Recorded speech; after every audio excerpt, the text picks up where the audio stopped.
hoje eu vou falar sobre a sessão de hemoterapia no futuro.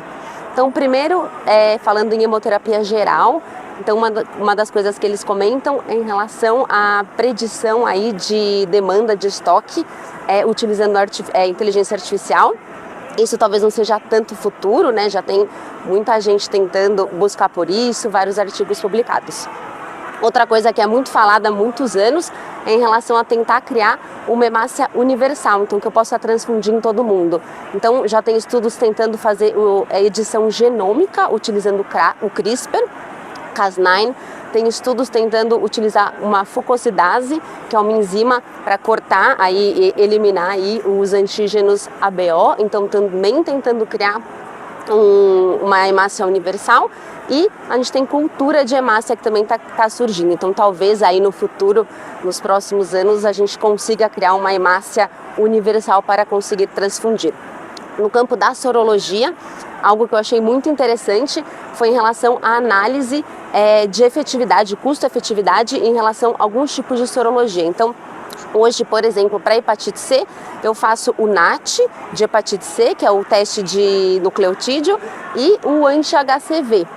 E tem estudo mostrando que o NAT é tão preciso, tão seguro, né, tão garantido, que talvez eu não precisasse utilizar o anti-HCV. Eu poderia fazer só a sorologia de NAT. Com isso, eu eu diminuo o custo, né, e eu diminuo também as taxas de falso positivo para o meu anti-HCV. Então, talvez seria algo muito interessante se eu conseguisse efetivamente tirar uma sorologia aí. A mesma coisa para hepatite B.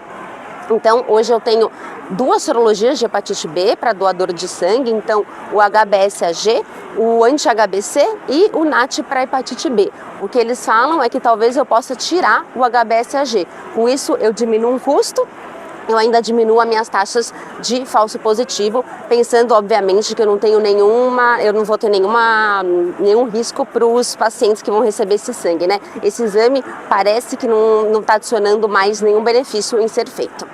Já é para HIV, ainda a recomendação aí é manter as sorologias, manter o NAT. Em relação à imunematologia, o que eu tenho o que eles estão avaliando é uma transfusão personalizada. Então, com a globalização, a gente tem pessoas aí mudando, né, pelo mundo todo. Então, as pessoas com sangue raro estão viajando o mundo todo.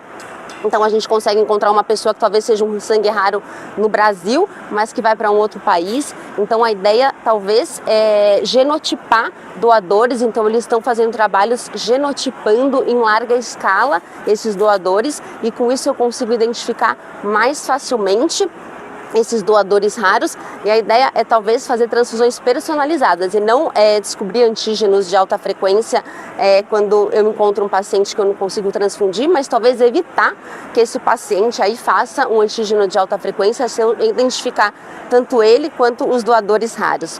Então a ideia é que talvez, né, no futuro a gente não tenha mais o termo incompatível na medicina transfusional, que eu encontre um doador para todo mundo ou que as minhas hemácias sejam universais. Obrigada.